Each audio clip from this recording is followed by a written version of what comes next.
Clerk, please take attendance. Chair Cara. Here. Representatives Beerline. Here. Green. Wagella. Here. Pohutsky. Here. Mr. Chair, you have 4 members present, a quorum.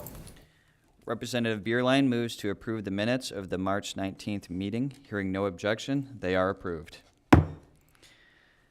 Today, we will begin with hearing a presentation from Mr. Patrick Anderson of the Anderson Economic Group on mega credits. Mr. Anderson, if you will please begin when you are ready. Look forward to hearing your testimony.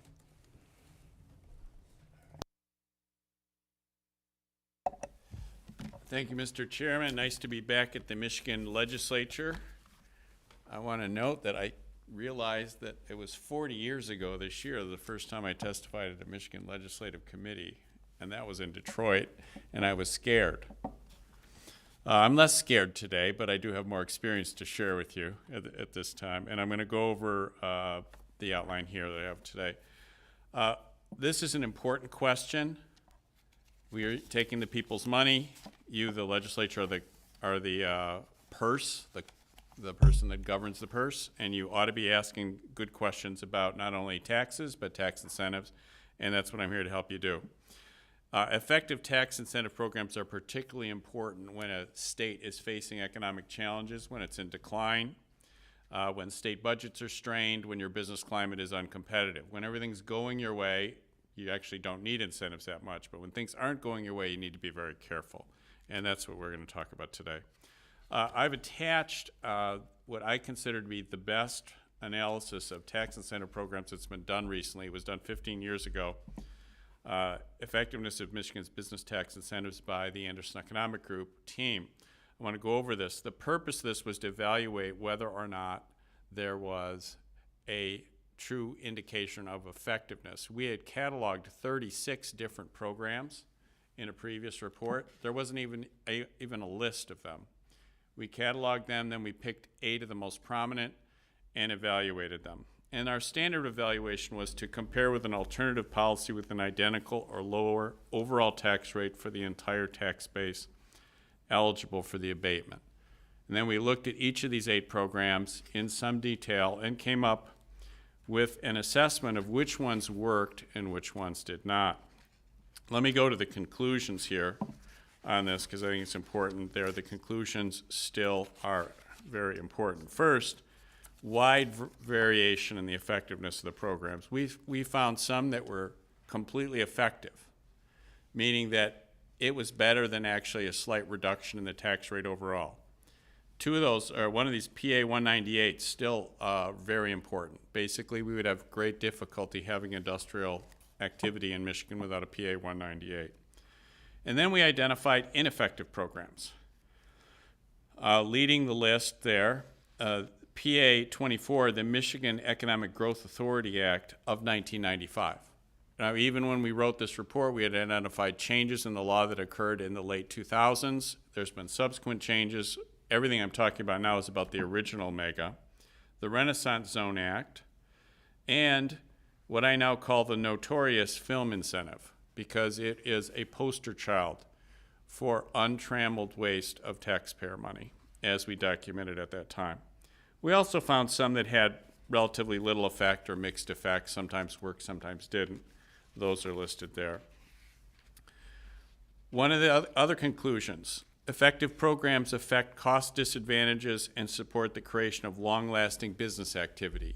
PA 198s directly affected a cost disadvantage we had. Our personal property tax or property taxes were too high for industrial companies.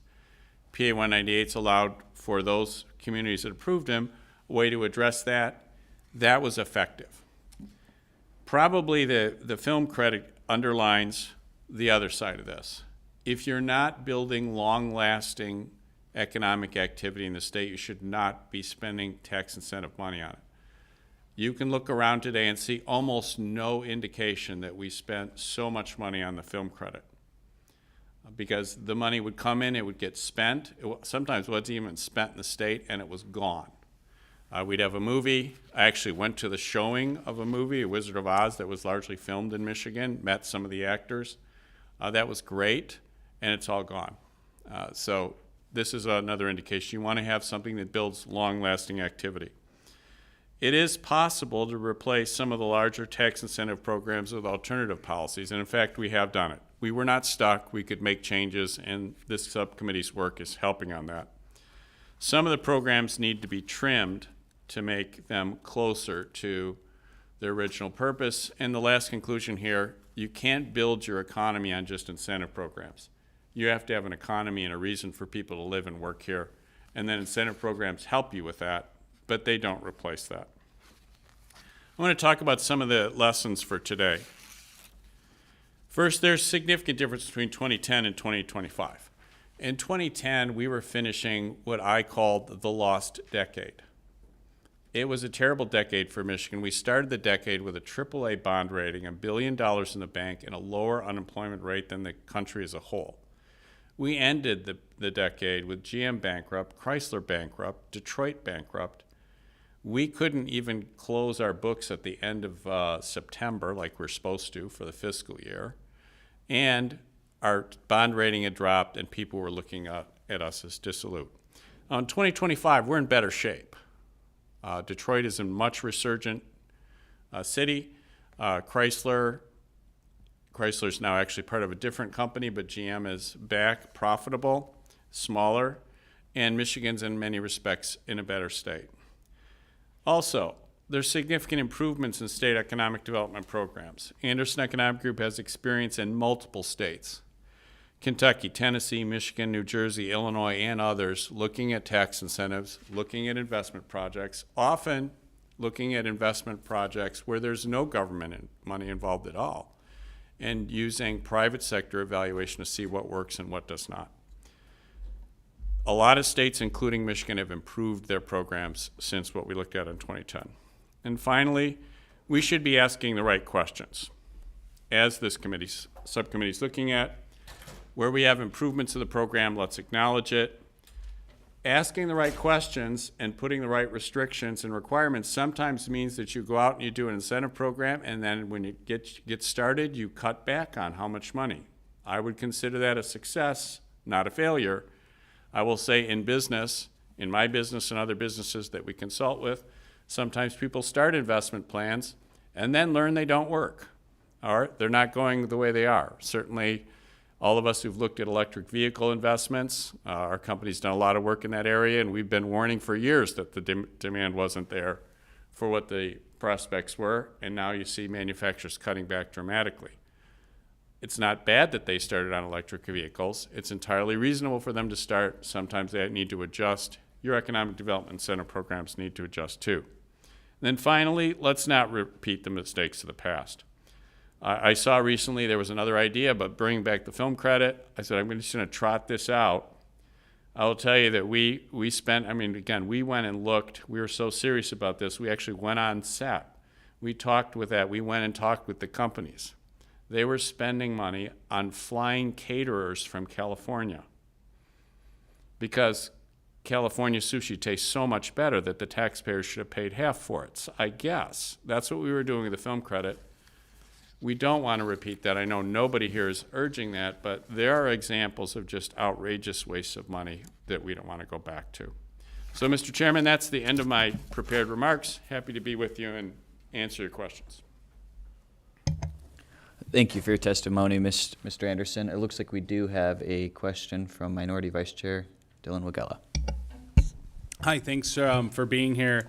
I'm always curious to just know more about how, when analyzing these incentive programs, what's the formula for measuring effectiveness and how? And maybe that's outlined in here, but I would love to know like the math behind. Hey, we look at this incentives, and now we've determined that it's not working. That's just, I think, an important part of the equation. Definitely, Representative, and I'll say, if you look on page 4 of the executive summary, it's kind of an Anderson Economic Group trademark. We actually, even reading the executive summary, we insist on putting something about our methodology in there. And in this case, for every program, we identified the tax base, including the non-abated tax base and any abated tax base. Here, abatement is any kind of reduction. We estimated the behavioral parameters, including whether if we reduce taxes, we would get more activity or not.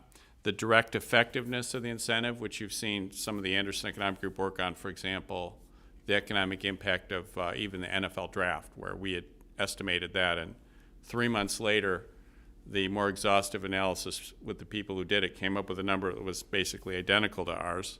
So we know how to do that. And then we identified, as part of an alternative policy, a potential proportional reduction in tax rate, generally really small. And then we did all the calculations for it, and they're actually in an appendix here. And the whole report, I think, is available on the Anderson Economic Group website right now.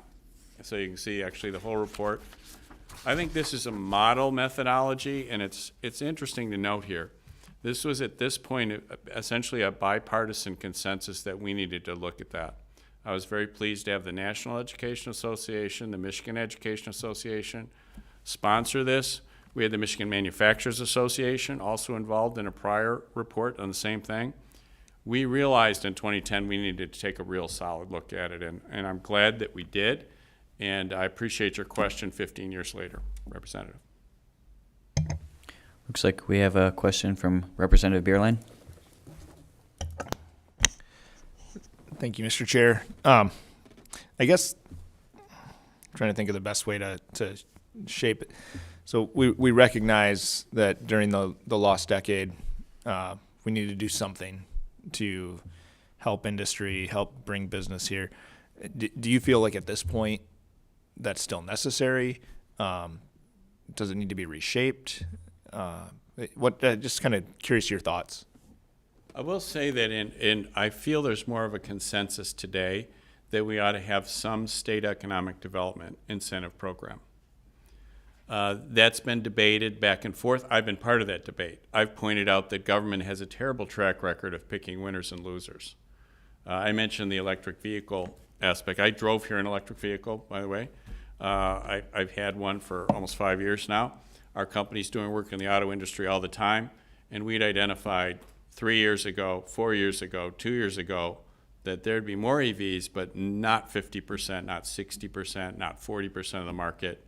We were working hard to get 10% of the market, which we still haven't achieved. Government did not do a good job at identifying that. However, that's not the same thing as looking at it, shall we have an incentive program? We already know that Michigan is a manufacturing state. We already know that it has strong research universities. We already know that agriculture is a major part of it. We already know, to your point, how important having an international hub is to our in terms of air traffic for Michigan. So if we look at what's already out there, and often it requires, I'll say, a private sector discipline. Some company like ours or some people who are not in the government that are willing to say we're spending our own money on this and evaluating it, then we ought to have some program that tries to incentivize that. And that's, I'd say, a consensus that exists now that in 2010 we debated that more. Looks like we have another question from Minority Vice Chair Wagella. I appreciate the analysis on some of these, and was startled to learn how much we've spent on the mega tax credit program. And it really leads, I think, to this greater question, and I'm curious what your view is. Countless studies have come out over the last several years about the ineffectiveness of a lot of our subsidy programs from the press, right, and their own analysis and different groups. But we've also seen the call for us to invest more money into our roads and infrastructure. We know we have a lot of water infrastructure that's aging. I believe in one of my cities, they're over 100 years old. And, some think tanks have suggested we need about $4 billion more additional a year in school funding. My point is this. Have you looked at the effectiveness of investing the public dollars in these public spaces like public transportation, et cetera, and does that have a better return than some of the programs we have in place? I appreciate the question, Representative, and I think you're asking the right question, because you should be asking every time you do a tax incentive program, is this better than either just lowering the tax rate or spending it on something else? Our company has, in fact, done some serious work on this.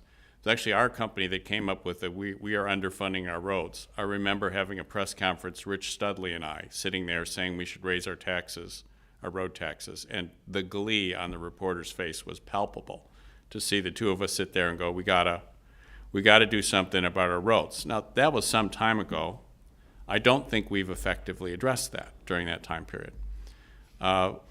That's one area where unambiguously Michigan depends on that transportation infrastructure for all three of its major industries. We need it for manufacturing, we need it for agriculture, we need it for tourism. And by the way, we need it to get to school and all the other things. So on that, it's very clear, and you see work from our firm going back a number of years about that. 3 years ago, we had to report on the risk to the transportation funding from the ongoing, although small, increase in electric vehicles. And again, we're out in front saying this is going to happen, and we need to have a plan for it.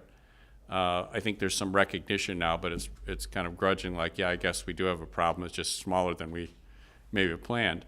So in general, I say roads for sure. We need to have that, and I'll say waterways. I know I'm not talking about water utilities, but waterways are also going back now 400 years for Michigan into the 1600s. Waterways are important. That's how we got Detroit on the Straits.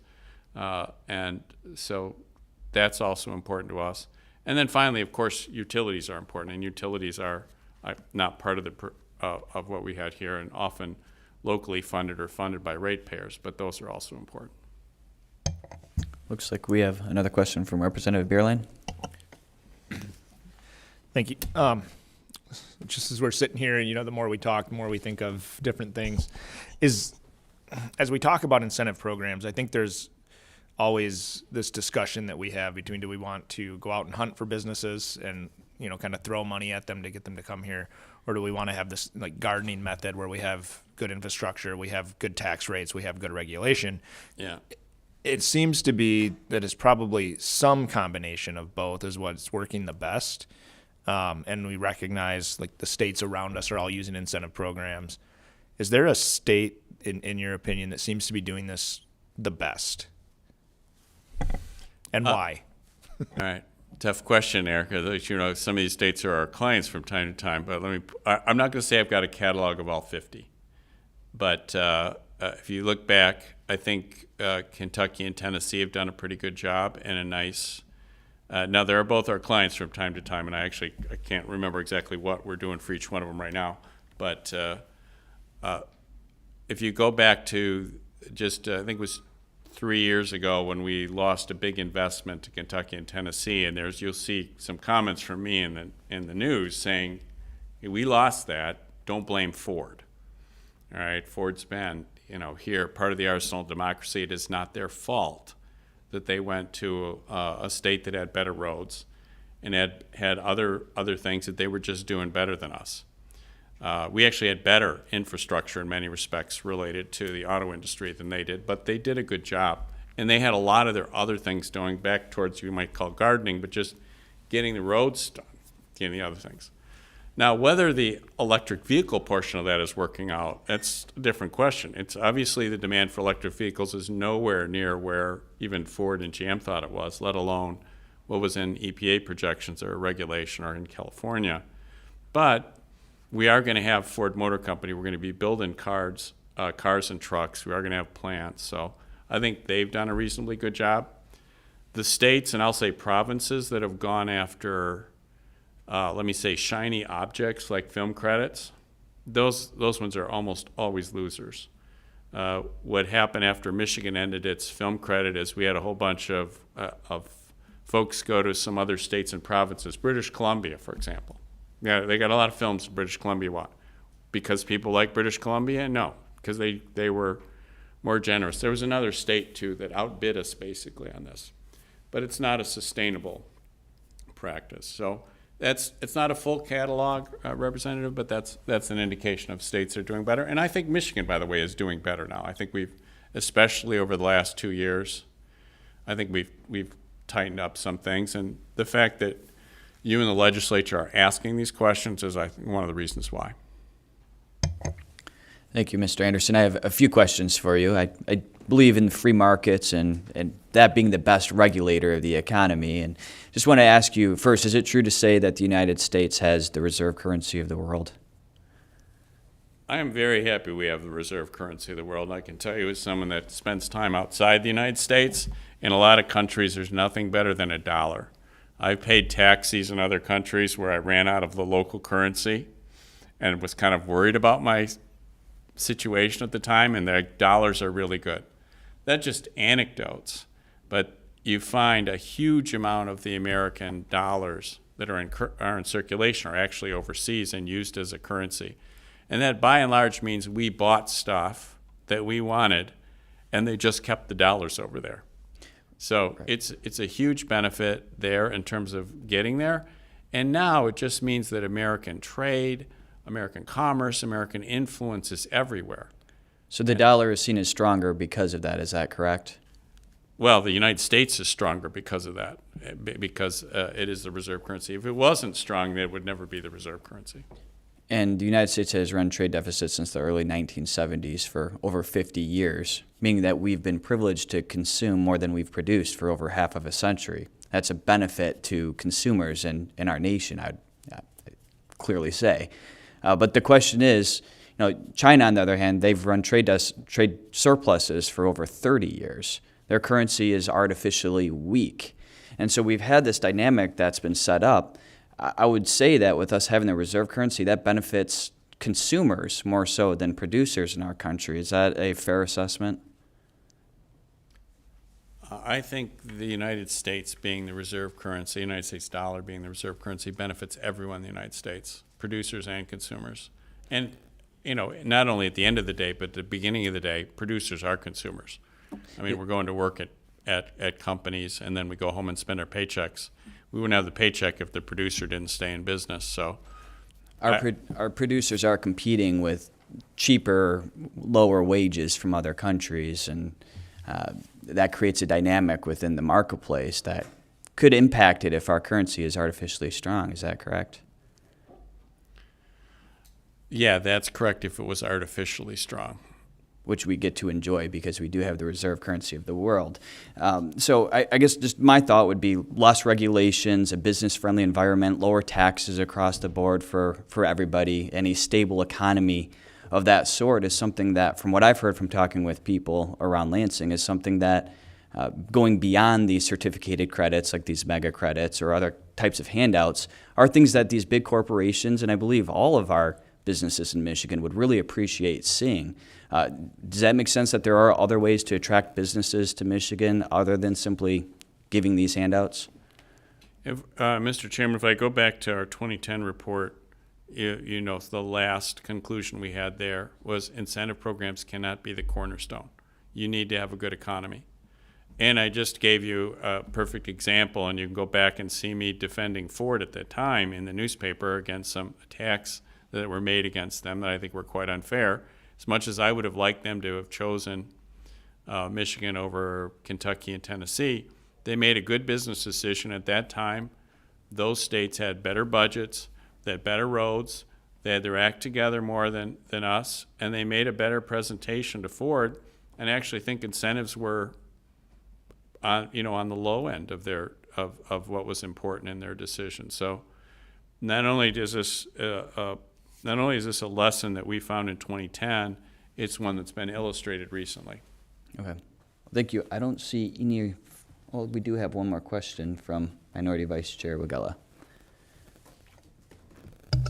Just a brief one, because you were mentioning that you've worked with several states, including ours, and talking about the effectiveness and ineffectiveness of these abatements. I just was wondering if you could touch on how rare it is for a state to admit that a program isn't working and then get rid of it. I know we have the film tax credits as an example, but just in your experience, does that happen often or not often at all? From my seat, I've only been here for a couple of years. It seems that usually these programs get expanded before there's any true analysis of how they're working, and there's always someone introducing some new tax cut for some new industry. So I just would love your thoughts. It's an observation about human nature and politics as much as economics. It's very hard once you create a program to get rid of it in general. You build a constituency for it, all of a sudden you've got, all kinds of, you got stationery, you got people working there. The film credit is one where it was so bad, and our report and others pointed out how bad it was. Finally, we got rid of it. There was also a political change. There was a lot, and lost decade, we lost so much, and people were really mad, and they wanted big change. So, and I think a lot of what was done under Governor Snyder just brought back a lot more business-like things that happened after that time. And so I'd say it is hard to get rid of them. I will say, if you look back at this, and we still have PA 198s, those still work. The MEGA program has changed. Even when we wrote this report in 2010, we said, hey, they just changed it, so we're really looking at the preview that. It's changed subsequently. There's other programs. I think we ought to be looking at it. So I'm glad this subcommittee's looking at those things, saying, how do we make these things work? Because if you don't, over time, if people see these as slush funds and just, utter foolishness, they're going to stop supporting it, whatever, and that means we have trouble keeping the things that we want. Thank you, Mr. Anderson, for your testimony coming in for today. We appreciate your expertise and your time. All right. Thank you. Next up, we will be hearing a presentation from the Michigan Deputy Auditor General, Laura Hirst, on transparency in reference to the 2017 OAG performance audit of mega credits. Mrs. Hirst, will you please begin your testimony when you're ready?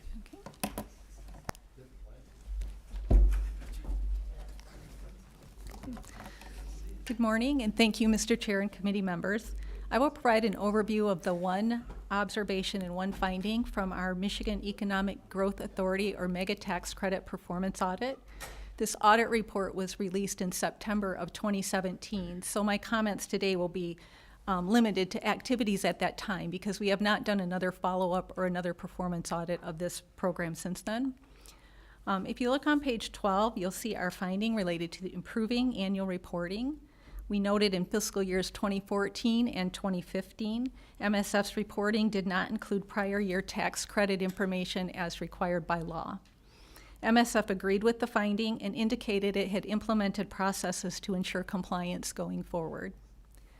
In addition to findings and recommendations, we may also include observations in our reports, and observations raise questions that the agency, stakeholders, and policymakers may wish to discuss further. So on page 13, we included an observation related to the need for clarification of statutes limiting public transparency. It's important to note the restrictions did not impact our audit work. The agency and the businesses we selected for review provided all of the information we requested, including confidential information. The restrictions did impact the level of detail we could report in the supplemental schedule starting on page 15. So the first part of the observation notes that the MEGA Act requires information to be disclosed to certain parties.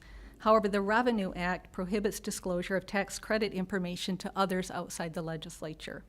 Some of the matters we thought could be addressed through statutory clarification included what type of tax information should be precluded from public disclosure, and should those preclusions apply only to amounts of taxes paid in taxable income and not preclude estimated tax credits negotiated with public funds. And the second part describes the agreement between the agency and one of the participants to keep tax credit and tax cap credit amounts confidential. The agreement was made pursuant to a section within the MSF Act that allows for financial or proprietary information to remain confidential. And the Act defined financial or proprietary information as information that, if released, might cause the applicant significant harm. And we are held to the same confidentiality standards as the audited agency. Therefore, the confidentiality restriction in this agreement limited our ability to fully report the estimated credit by participant. And this is because reporting the information for the remaining participants would have allowed a reader to calculate the confidential amounts for the one participant. We did report the total for all agreements on page 53. Some of the matters we thought could be considered for statutory clarification included: when do state officials have the discretion to negotiate confidentiality provisions into agreements involving public funds? Do such agreements limit transparency and consistency among program participants or other taxpayers? Should the MSF Act more clearly define the type of information that could cause the applicant significant harm? And does information such as agreed upon amounts of estimated and capped tax credits impact the business's competitive advantage? This concludes my prepared remarks, and I'm happy to answer questions. Well, thank you, Mrs. Hirst. We will turn it over to Minority Vice Chair Wagella. Thank you for being here.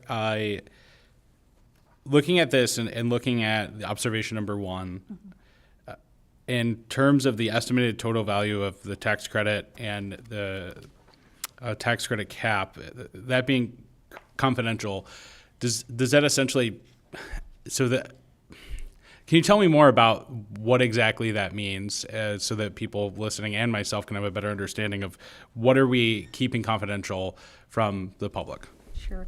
I mean, maybe if you go back to the exhibit that started on page 15 and it goes through page 53, this is how many participants they had back then. We had a column called amount of estimated credit per agreement. And you'll see that column is blank until you get to page 53 with a total. And what happened was one of the companies entered this agreement with MEDC to say, we want to keep that amount confidential. So we couldn't report the rest of if we would have filled in every one of those lines for all the other committees or all the other participants, then they would have been able to do the calculation to find out that confidential amount and MEDC had entered the agreement. It was pursuant to the MSF law. I mean, they didn't do anything wrong, so to speak, but they had to keep the amount confidential. And if I have a couple kind of chairs, okay, if I have a couple follow-ups. So that only one company has entered into such type of an agreement? At that time, yes. Okay, and I again, I'm speculating here, but I'm assuming that company is General Motors. It is, and the observation notes that as well. Okay, and I guess looking at the bottom of the observation there too, talking about how this could give the applicant significant competitive harm. I'm struggling to understand how people knowing how much the company is receiving in tax subsidies from the state of Michigan would negatively affect their ability to be competitive. We're essentially subsidizing their ability to be competitive in the state of Michigan, but that number being simply public is supposed to be harmful to them. That's what was argued by the MEDC? Yes, that was their reason for entering the agreement. And again, maybe I'll just say this as a statement. I would assume maybe that is because the public would be appalled at just simply how large that number is. I don't really know. So. Yeah, we'll turn it over to the next question from Representative Pohotsky. Thank you, Mr. Chair. Thank you for being here. I have a couple of questions, and I'm not sure if you can answer them or not, but it's worth a shot. I know this was the most recent audit we had, so I don't know if you know this information or if potentially there's someone else that we could hear from or call back, I guess. But you said that at that point in time, there was only the one corporation that had asked for that confidentiality to be applied to the credit amount. Do you know of any others that have done that since, or is that something that you wouldn't know because there hasn't been a subsequent audit? Right. I wouldn't know that because there hasn't been a subsequent audit, but I think MEDC probably could tell you that. Great. Thank you. And then the other thing, and again, I'm not sure if you will know the answer to this or not, but I understand the concept of some things needing to be confidential because they could be harmful, but do you know how that's typically used? Because I don't think I've ever heard of it being used to keep a tax credit or the cap confidential. So do you know how that's normally used? What information, like how some information might be harmful? Sure. I guess if you, in some industries, maybe how you price your product or something may give you less of a competitive advantage or something like that. This is really my first experience with them using this. I don't recall us running up against this in any other audit. And again, this is probably not a question for you, but like, is there the possibility that the requested amount might indicate the overall health of a corporation, or is it just kind of guessing at that point as to why? It might just be being conservative and trying to keep all of their tax information confidential. I don't really know. And that's one of the reasons why we had the observation, is we thought, well, maybe if the law was more specific than financial information that could cause harm, well, if we define that more in law, and that's kind of why we put those questions out there for the legislature and really MEDC to talk about and say, do we need to make these more, more defined in the law? Great, thank you. Yeah, I do think that clarity makes a lot of sense. The understanding that sharing somebody's W-2 and seeing their name on it and exactly what their payout is and how much that company gets to capture back from that individual's personal income tax, it definitely is understandable that you would want to protect that privacy of an individual. Mm-hmm. But if we just wanted to see what percentage of this corporation's certificated credits are coming from employees with a $250,000 credit or higher, and just tell us, is that 21%? Is it 43%? Is it 60%? What is that number? I'd be interested to know that number. Hopefully the Treasurer can give us that answer when we talk to them next week. If they can't even give us that answer, we have a very big transparency problem here in the state of Michigan on how we are using taxpayer resources to determine what companies are going to get what advantages at what times. With that, I'll turn it back over to Minority Vice Chair Wagella for another question. I think my question actually piles on yours pretty well. In Section A, page 13, Observation 1, it says, however, the Revenue Act, specifically Section 205.281F of the Michigan compiled laws, prohibits further disclosure of the tax credit information to others outside of the legislature. Does that mean myself, as a member of the legislature, could see that amount of tax credit and cap? I believe so, but honestly, I think the Department of Treasury is really the expert on tax disclosure, and I would probably check with them to be absolutely certain. Okay. Yeah, maybe they'll give us that information in confidence. That would be great. Can I, Yes. just for sake of, would then that mean that we would, as legislators, we would be compelled by the law to not share that information with our constituents? I believe that would be true, that you would not be able to redisclose the tax information. So under that same thing, then that means that the MEDC is deciding on behalf of the legislature what information we are allowed to share, not share, based on the agreements they're entering. Legislature. Well, I think because of the Revenue Act, they could technically still share that information with the Okay. legislature.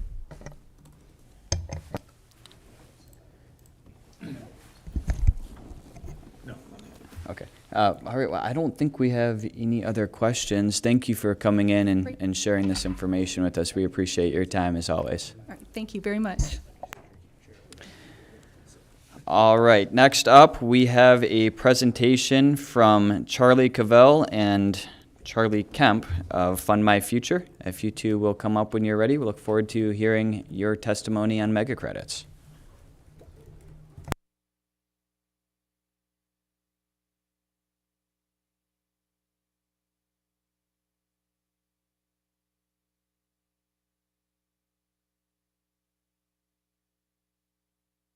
Get the button. Turn on your mic.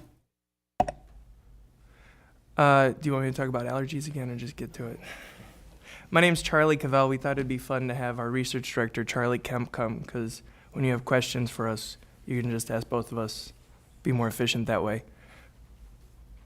Because he's Charlie, I'm Charlie. All right. So he's going to talk for a few minutes, and I can give any answers to what Fund My Future does more broadly if you'd like that. Thank you. Thank you, Representative Cara. My name is Charlie Kemp, like Charlie said. We are part of Fund My Future. We are a joint effort of nonpartisan community organizations, unions of working people, and policy experts striving to create a shared prosperity for all Michiganders. I've come here today to speak about a corporate subsidy that was and continues to defend our communities, the mega tax credit. The credit gave selected tax breaks equal to the wages, profit sharing, and healthcare benefits they paid qualifying employees in Michigan. The mega credits essentially passed the cost of wages onto the Michigan public rather than the companies profiting off of their labor.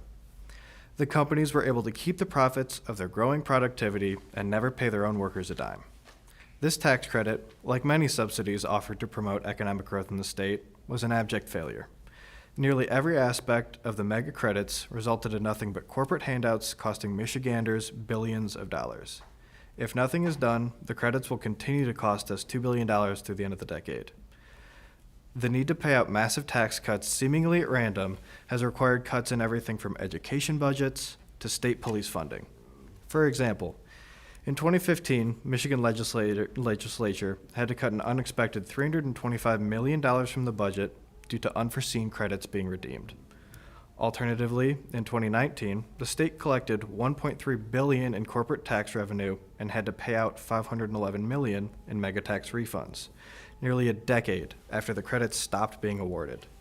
That's nearly half of all revenue brought in from the corporate tax no longer going to helping the people of Michigan. Instead, we are handing out millions to companies as a gift. Now, proponents of the credits will claim that it helped save the auto industry from disaster. However, General Motors still went bankrupt, Chrysler was sold off to private equity, then still went bankrupt, and Ford was still forced to mortgage everything that mattered, including its own iconic logo, to stay afloat during the financial crisis. The mega tax credit did not alleviate the pain of said financial crisis. And if you worry that doing away with the credit would look like the state breaking a deal that it made, I'd be remiss if I did not point out that the companies have already shattered their side of the agreement. Since these credits were tied to specific types of job creation, businesses were required to prove these jobs actually existed. They did not. An audit by the Auditor General, that you also just heard about, found that in 2015 alone, companies receiving mega credits had only created 48% of the standard new jobs that they promised they would. Only 39% of the high-tech jobs that they had promised, and just 83% of the jobs that they promised to keep in-state. This is a bad deal that has only grown worse with time. This credit has caused a headache for far too long. For reference, the mega credit was created before I was born, the last new credit was given out when I was just starting middle school, and we will still be paying for it when I'm in my 30s. That is far, far too long to be paying for something that did not work. Corporations do not need a helping hand. Michigan students do. We're currently ranked 41st in education nationally, according to U.S. News and World Report. While putting $2 billion towards schools will not solve every issue in education, it will help pay for better schools, more experienced teachers, and newer equipment. Corporations do not need a helping hand. Michigan's grads do. We ranked 48th in higher education and 39th in debt at graduation. We do not have good enough programs to give young adults a leg up to start their careers. While there's a massive national shortage in high school grads going to trade schools, with $2 billion, we could create programs that bring more skilled trade jobs to Michigan. Corporations do not need a helping hand. Our infrastructure does.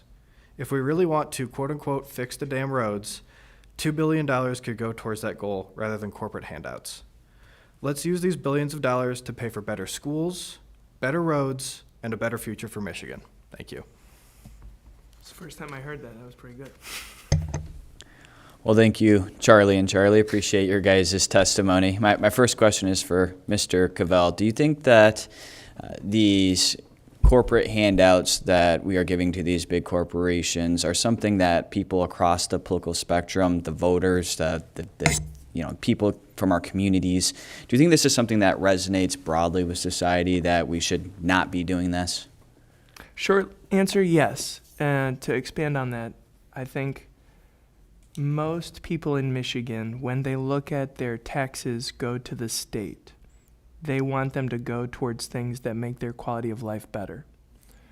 I think most people who would either say this statement or just understand it when they hear it, which is, in government, our budget is our value statement. So if we're spending our budget on things that don't add value to our lives for the most of us as residents, we don't like that. That's not something we want to keep happening. Well, thank you. I appreciate the conversations we've had over the past couple months. And although we come from very differing political ideologies, it's been enjoyable having conversations with you and then seeing you come in today and meeting you in person.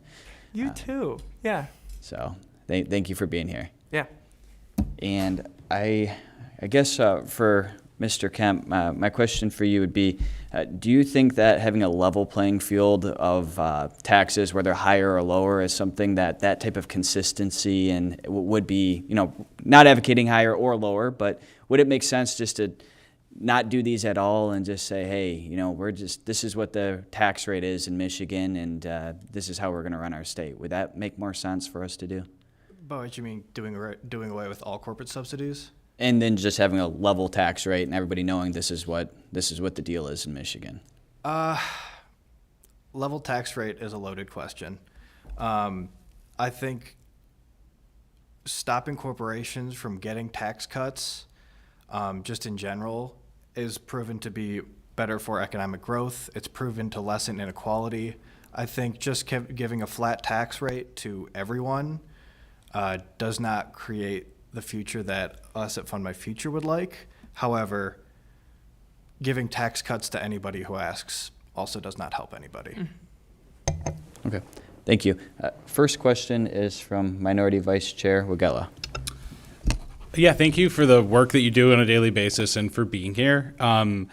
I think it's important that you're here because it shows that members from all political ideologies have a hard time stomaching the $9.4 billion the state is given and estimated to give to mega credits. And I think it would be helpful if you could just kind of key in a little bit more on how corporate subsidies are leading to record corporate profits across the country, but starting to exacerbate our already historic in U.S. history and global history levels of wealth inequality and income inequality that's going on in 2025.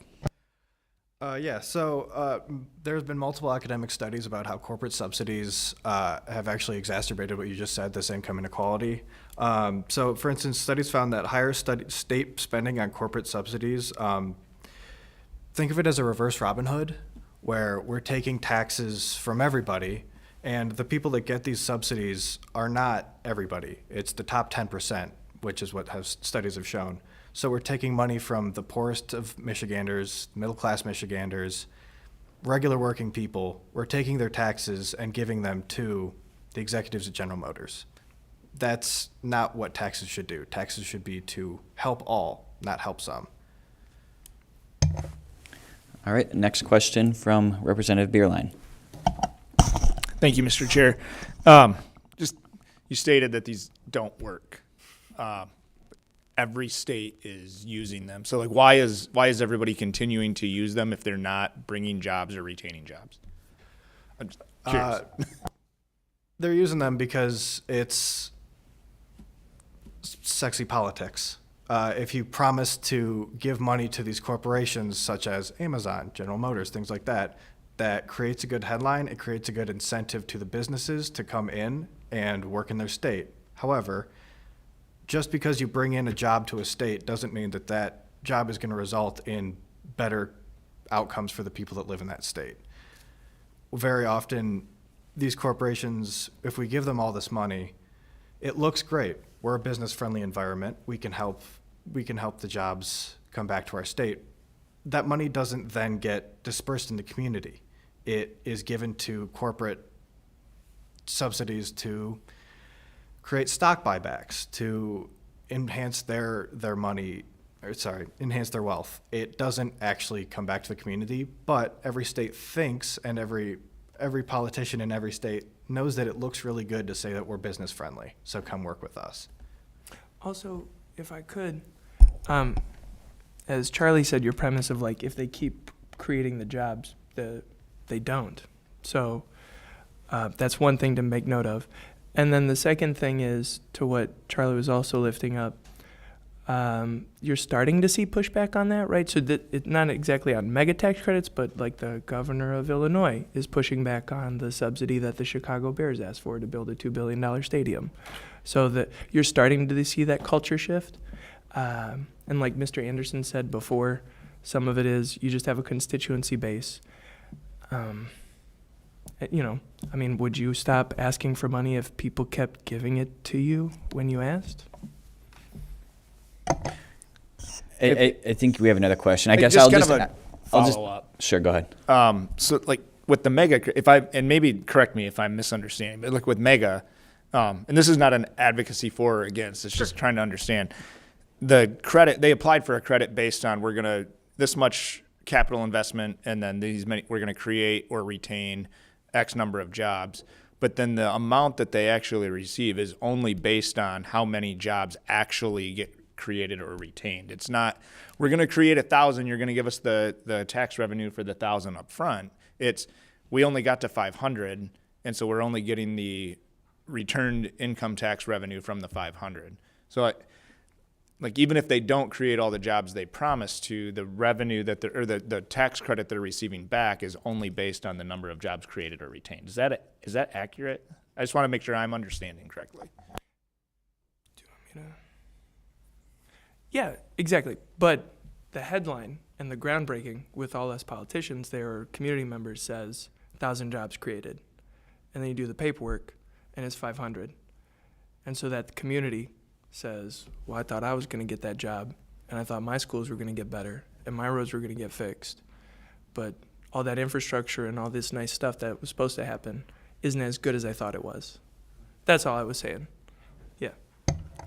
To answer your question about would you turn down the free handouts if you kept getting them? Well, the business atmosphere was created by government. We created that here in the state of Michigan. And if the environment is not desirable for a business, then they won't want to do business here. That's up to us. That buck stops on our desk as legislators. So it's understandable that businesses would do what they can to maximize their profit margins. It's unfortunate that we legislators have created this atmosphere. And I think that focusing more on consistency and attracting businesses across the board with whether it's the right infrastructure or the right reliability of energy or whatever it may be to attract them and say, hey, this is your opportunity here. But to give them the special deal is something that I think we have a strong agreement on, definitely. Totally. With that, I'm going to turn it back over to Minority Vice Chair Wagella. Just in regards to the mega tax credits, I think I'll have to review our last committee meeting, but a lot of them are quote unquote retention credits. And then there's high tech, but I don't know how many of the high tech are retention. So, the deal was renegotiated in 2008 when GM, had just laid off, a ton of people. So kind of reset the standard. I think it's just important to note that even though these might be for quote unquote retaining, the way the deal was structured seems to make it essentially impossible for the credit not to be claimed in a lot of ways, or at least the retention components. That being said, Michigan, I think the Mackinac Center, conservative think tank, has said that we spend 2 times as much than any other state on subsidies. And coming back to this question of why do all of these states do it, do you think that it's possible or likely that the reason corporations are getting so many subsidies in so many different states is because they have such a bigger budget and wallet to spend money on campaigns that put people in there that agree with their position on subsidies, but then also the ability to lobby at a much higher rate than working class people? And can you talk about that struggle for your regular mother of 3 who has kids in public school and is, my mom was a cashier when I was younger. Their voice isn't as big in our system of government as others is. Yeah, totally. Great question. So, everyone in this room right now is at work. And everyone, it's Wednesday at 11 a.m. or something. So, everyone's at work. But, they're at work at a cashier or teaching kids or being an accountant or fixing our roads, right? So to your question, absolutely. And I built this up to say it's not necessarily some sort of evil scheme or masterful manipulation. It's just we are a composite of the people we spend time with. So if the people that you spend time with at work as elected officials is lobbyists who are also at work at 11 a.m. on Wednesday, and then they go buy you lunch after this, and then they just talk to you about stuff for an hour, well, you spend an hour of time talking to that lobbyist at lunch about what they want to talk to you about, because you're both at work, so it's not some evil scheme, it's just what happens. And then just through the being a composite of the people you spend time with, if you're spending more time with lobbyists when they're at work while you're at work, then you understand less what it's like to be a nurse at a hospital because you're not hanging out with them. So 100% agree. But want to give you all like the deference of like, this is part of the like difficulty of your job is not being swayed by that or spending more time with people in your district who voted for you and not, but who you represent. It was mentioned earlier by Mr. Kemp about like reverse Robin Hood type of situation where you're taking from the taxpayers and giving to these bigger corporations. As somebody who believes in free markets and equal opportunity, my perspective is if you get rich off of fair and honest trade, more power to you. But when you have these types of incentives and picking winners and losers types of situations and somebody gets very rich off of that, that's not free markets. That's crony capitalism or corporate welfare. To me, that is a problem and a grave injustice to the rest of society. And I think it's safe to say, if you'll respond, that regardless of what our thoughts are in terms of the proper role of government, that we would have a consensus that there is a redistribution of wealth from the hardworking middle class to the politically connected. We're picking winners and losers. And that wage disparity is occurring because of programs like these mega credits. Is that fair to say? Absolutely, yeah. Yeah, like you said, we might not agree on a whole lot of things, but with that, it's not free market economy. It's stealing and getting a leg up that is just unearned for corporations through these corporate subsidies. If you care about free market economy and everyone getting a fair fighting chance, that's great, absolutely. These aren't a fair fighting chance. These are people with connections getting money from people without connections. Well, very good. I appreciate you two coming in today. Thank you for your testimony. With that, I don't see any further business, so it looks like Representative Bierlein moves to excuse absent members. There being no objection, the motion prevails by unanimous consent. And there being no further business before the committee will stand adjourned.